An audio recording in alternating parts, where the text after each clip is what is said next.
Good afternoon. Thank you all for joining us today for today's press briefing for the continuing search for the submarine from the Canadian research vessel Polar Prince.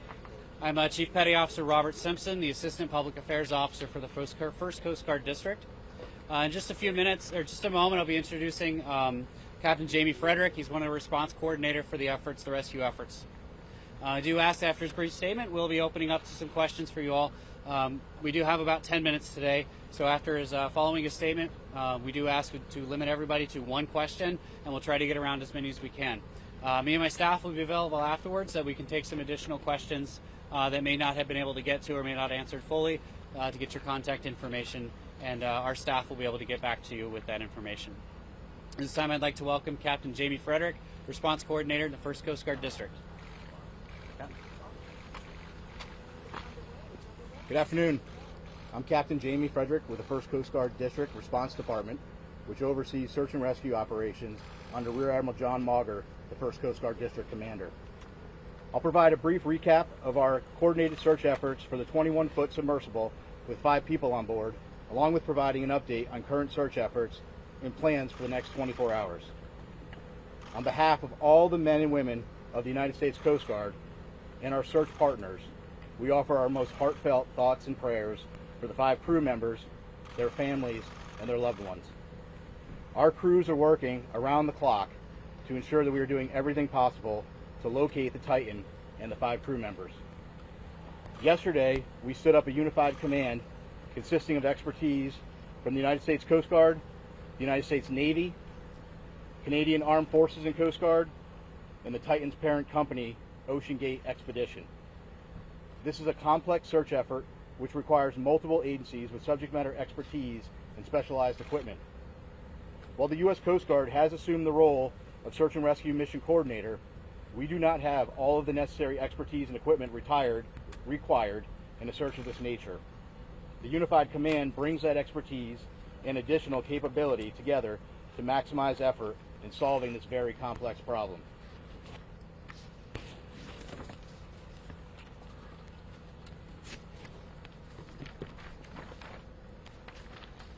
Out of order here. As a recap, on Sunday, the Coordination Command Center in Boston received a report from the Canadian expedition vessel Polar Prince of an overdue 21-foot submarine Titan with 5 people on board. The Titan was attempting to dive on the wreck of the Titanic approximately 900 miles east of Cape Cod and 400 miles south of St. John's, Newfoundland. Approximately 1 hour and 45 minutes into the scheduled dive, the Polar Prince lost all communication with the Titan. The Polar Prince conducted an initial search and then requested Coast Guard assistance. The U.S. Coast Guard in Boston assumed the responsibility of search and rescue mission coordinator and immediately launched search assets. Since Sunday, the Coast Guard has coordinated search efforts with the U.S. and Canadian Coast Guard, Air National Guard aircraft, and the Polar Prince, which have searched a combined 7,600 square miles, an area larger than the state of Connecticut. These search efforts have focused on both surface, with C-130 aircraft searching by sight and with radar, and subsurface, with P-3 aircraft were able to drop and monitor sonar buoys. To date, those search efforts have not yielded any results. Search efforts have continued through last night and today. Today, the vessel Deep Energy, a 194-meter pipe-laying vessel, arrived on scene with underwater ROV capability. They have rendezvoused with the vessel Polar Prince and commenced an ROV dive at the last known of the position of the Titan and the approximate position of the Titanic wreck. That operation is currently ongoing. Additionally, a Canadian P-3 aircraft is currently conducting a 6-hour search of the area, and several C-130 aircraft and another P-3 are scheduled to fly this afternoon and this evening. The Canadian Coast Guard cutter, or vessel, John Cabot, is scheduled to arrive later this evening, and several other Canadian Coast Guard vessels and the Coast Guard cutter Sycamore are en route. Additionally, the U.S. Coast Guard has the U.S. Navy's SUPSAL, Supervisor of Salvage and Diving Command, is working with U.S. Transportation Command to bring additional assets to the search area. These more capable assets will be staged out of St. John's for further transport to the search area. There are also several private vessels research vessels with ROV capabilities that are making preparations to join the efforts. So I want to reiterate, this is a very complex search, and the unified team is working around the clock to bring all available assets and expertise to bear as quickly as possible in an effort to solve this very complex problem. We'll continue to provide updates as they become available. And again, our thoughts and prayers are with the crew and the families and their loved ones. We will provide unwavering effort as we continue the search. And I think at this time we'll open it up and take a few questions. Can you explain how an ROV would work, sir? It's tethered to a ship and what it can see, and then could it actually tug or pull something? So each of the ROVs, so that's kind of a vague question, right? ROVs have different capability. It's our understanding the current ROV that is deployed at the site now has some limited capability. It has a camera on board, but again, each of those is different, and we'll be gathering more information as that operation goes on through the day. Captain, how many hours of oxygen? If your submersibles can find this sub, is there any way to retrieve it and save the people on board? Yeah, so right now all of our efforts are focused on finding the sub. What I will tell you is we have a group of our nation's best experts in the Unified Command, and if we get to that point, those experts will be looking at what the next course of action is. Captain, how many hours of oxygen are left that you know of, or that you can estimate right now on the submersible? And does it have to be approved or regulated? Sure. So first of all, it's an estimate, right? Because we know from the data we were using as a starting point was 96 hours. We know at this point we're approximately about 41 hours. 41 hours left. Yes. And does correct. it have to be approved or regulated? This submersible, does it go through anything that you know of? Yeah, I'm not sure of the exact technical piece of that. We know there's about 40 hours of breathable air left based on that initial report. Again, that was just the initial report based on 96 hours from when the vessel. Captain, even with that amount of time that's left, let's say 41 hours or so, if you were to find the submersible at this moment, would that give you enough time to save these 5 people on board? Yeah, So listen, I don't know the answer to that question. What I will tell you is we will do everything in our power to effect a rescue. Again, it's going to depend on if the ROV finds something. It's going to depend on what they find, what needs to be, what steps need to be taken next, and really that is for the experts within the Unified Command to take a look at and then decide what the best course of action is. BBC News.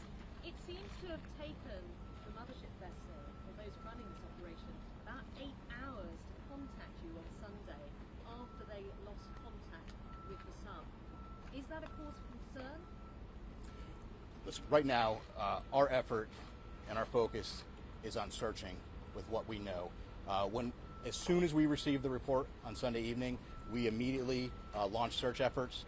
We flew assets that evening, and we've continued constant surface and air asset searches since that point. Go ahead. You mentioned that the search operation is very complicated. What are the biggest challenges you're facing? Well, this is a complex search, and it's complex for a variety of reasons. You're talking about a search area that's 900 miles east of Cape Cod, 400 miles south of St. John's. So logistically speaking, it's hard to bring assets to bear. It takes time. It takes coordination. And then we're dealing with, two pieces of, you're dealing with a surface search and a subsurface search. And frankly, that makes it an incredibly complex operation. Captain, will the U.S. Navy or the Canadian Navy be able to get salvage equipment on time before the air runs out?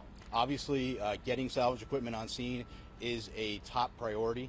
Unified Command is working through that to prioritize what equipment we can get there. There are ongoing operations right now via the U.S. Navy and Transcom to get equipment staged in St. John's and to get it on scene. I can't give you an exact timeline of when that's going to happen, but what I can tell you is there is a full court press effort to get equipment on scene as quickly as we can. Is that equipment already on the East Coast, though, or is it coming from the Pacific, for example? No, so some of the equipment that's coming is coming from the East Coast, but again, we're talking about very heavy equipment, It's a complicated transport operation, but the best professionals in the world are working it, and that's U.S. Transcom. Yeah, when it comes to the equipment, can you go into more detail? Do you have a Curve 21 that's being shipped over to that location? And since you don't have a fleet tug vessel because the Apache was decommissioned, what other assets do you have? Do you have civilian ships that can help? Yeah, so like I said, there are several civilian ships that have offered services heading that way. There are additional Coast Guard cutters. We hope to have a Canadian Coast Guard cutter on scene this evening. We hope that they may be able to assume on-scene commander.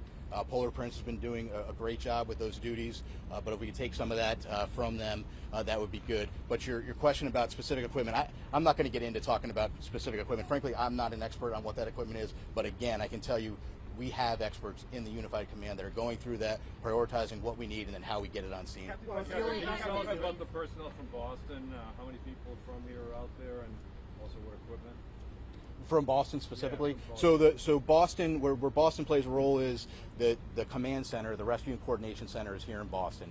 The aircraft that are coming in are coming from different locations, but the command structure is being worked out of Boston. And I think we have time for two more questions. In all your years of experience, just how unique is this? Has the Coast Guard ever had to deal with anything like this? Well, I don't want to speak about if the Coast Guard has ever. I would tell you it's a unique operation. It's a challenging operation, but right now we're focused on putting everything we can at it and searching as hard as we can and getting the assets out there as quickly as we can. And so in private companies, the other assets that are rushing to the area, what sort of assets do they have? Do they have ROVs? Do they have similar technology that was used? Yeah, so there are some additional assets with ROVs. There is one asset that is working to get on scene with a decompression chamber. So those are all pieces that are coming together, and we're working those logistical challenges to get them there. And I think we'll take one more. Is a deep sea rescue a realistic prospect? What would that look like? Well, I can't tell you exactly what it would look like. I would tell you that we are out there, we're searching. We wouldn't be doing this. We wouldn't be searching and putting all effort out there. I think that, if the sub is located, that's a question that then the experts need to look at what is the best course of action for recovering the sub. But I think it's going to depend on that particular situation and if we encounter that.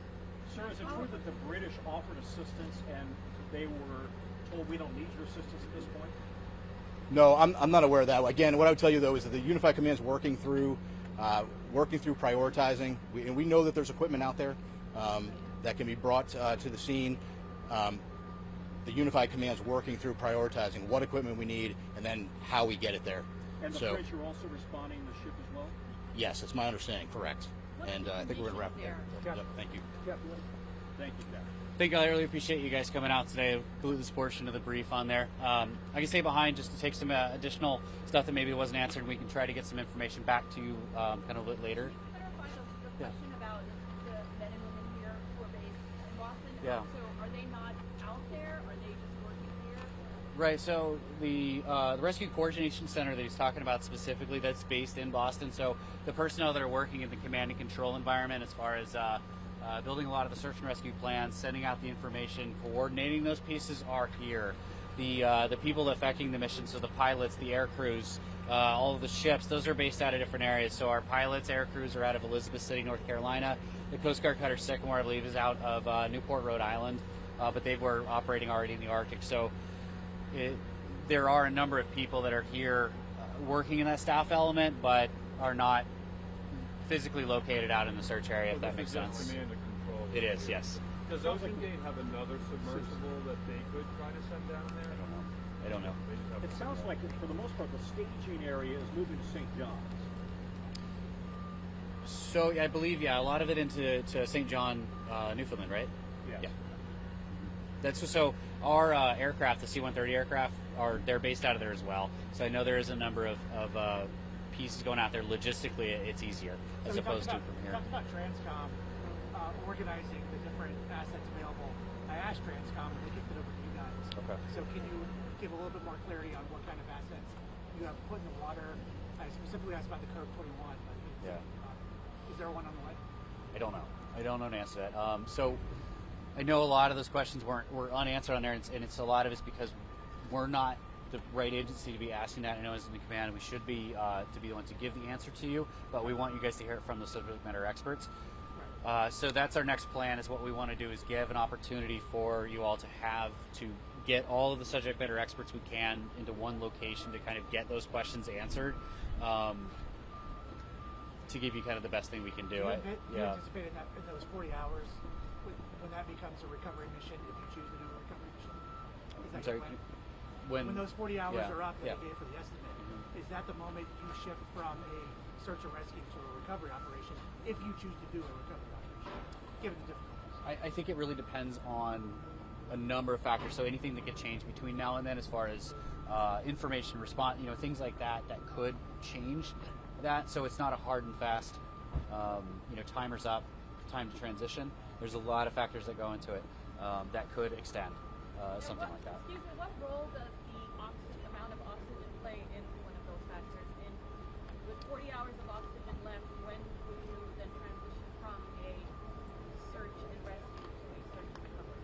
I don't know an answer to that. That's definitely outside, but we can try to get back to, as we transition through that phase, we'll have better answers for that. Is there information about the conditions out there? Like, what exactly is the Coast Guard facing? So the weather-wise, yep. So actually, I have, I believe the weather on scene today was 5 to 6 foot seas. What does that mean, sir? Sorry, like the wave? So wave height, 5 to 6 feet. I believe it was 15 knot winds. Visibility was very foggy yesterday with very little nose visibility, but was increasing today, and they were expecting much better conditions from an aerial search perspective. So it's very waves today? Yes. But it's cleared in terms of visibility? Yes. High winds persist, or? It was 15 knot winds. So in terms, it's about average out there, right? Okay. How long would it take a typical Coast Guard vessel from the U.S., or for that matter from Newfoundland, to get on site if they're running at maximum speed? That depends on the cutter itself or the ship itself, because they all have different speeds. Yeah. But do you have an average, just so we have a feel for how long it would take to get there? Well, depending on where they're coming from, it could be a matter of 2 days up to 4 to 5 days. It just depends on where they would be deploying from. 2 days from Newfoundland, for example. I don't know. We don't have any ships up there, so I don't know. I don't have an answer to that. The Canadian, we're trying to find out more information on the Canadian vessels that are assisting on there, sort of what their capability and speeds are. I just don't have an answer for you on that right now. Does the Coast Guard have a line on a piece of equipment that is capable of going down to the Titanic? The Coast Guard specifically, no. This type of a salvage operation in our expertise as an organization is... No, in terms of private companies, if you reach... So that's all part of the conversation with Unified Command to find out what capabilities are out there and explore all avenues that they can. You're looking at that now. The Coast Guard is usually pretty quick about releasing videos and photos and things like that from their operations. Is there a specific reason why you haven't for this operation? We just haven't received any yet at this point. And you don't expect to? We do expect to get some. Like I said, we do have some graphics that we're trying to look to send out this afternoon, as well as we've reached out to the aircraft crews to get footage from them. Now I know with the ROVs that are on scene today, like I said, there just hasn't been any before, so we've are requesting out there to try and see what we can get to go through that and try to make that available to you all. What do you think it is from the command center? Would be awesome. If the submersible was discovered on the bottom of the ocean right now there are no assets on scene that could go retrieve it. Is that correct? I don't have an answer to that. Coast Guard does not have any assets that could get it right now, correct? The Coast Guard assets itself, no, we do not have any Coast Guard cutters on scene. The other ones that are on scene. No, so the research vessels, I just don't know what the capabilities are of that. Do you think it's looking pretty unrealistic that it has made its way to the surface and it's waiting to be spotted? Because you've done all of these aerial searches. Are you quite confident it's in the water? That's why we have both types of assets, because we don't want to exhaust one possibility in vice of another. So we don't want to rule out that it is on the surface. And the way that our crews train, this is the environment they train in. They're specialized in being able to see these things from the air. So they've given it everything that they have to it. And if it's on the surface, we're fairly certain that we would be able to find it. You would have find out. No, that we will find it if it is on the Do you surface. think it's more likely it's not? It's impossible to say.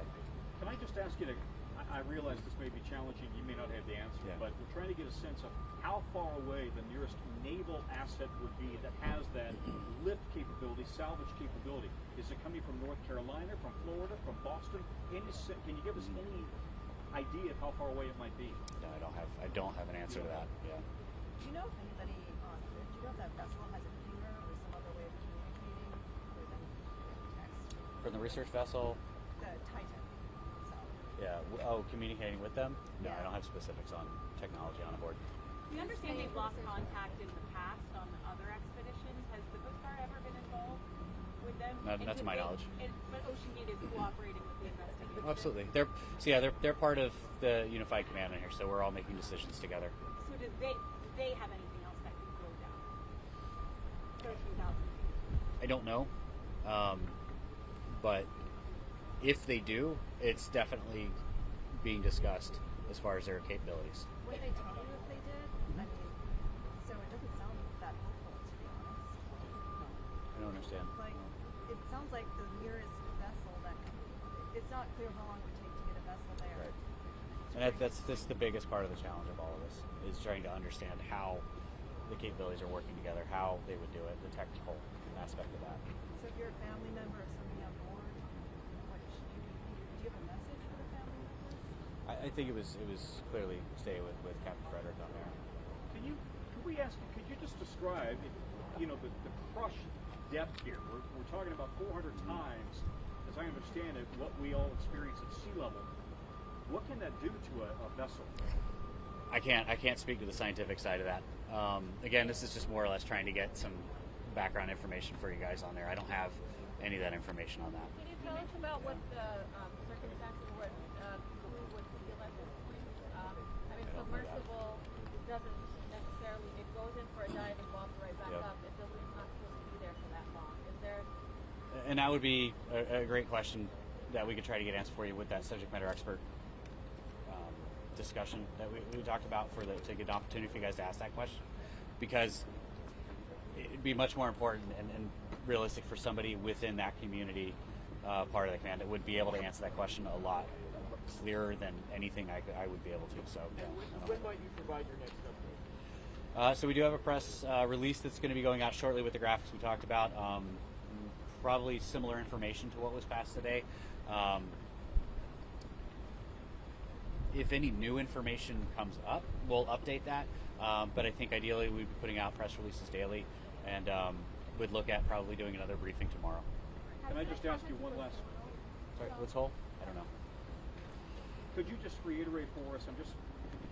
How big of an urgency is this for the Coast Guard? How big of a priority?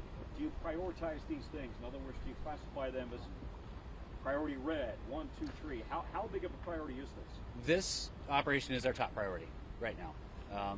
Within the district, we have every available asset that we can that's to this that we can dedicate to it on this.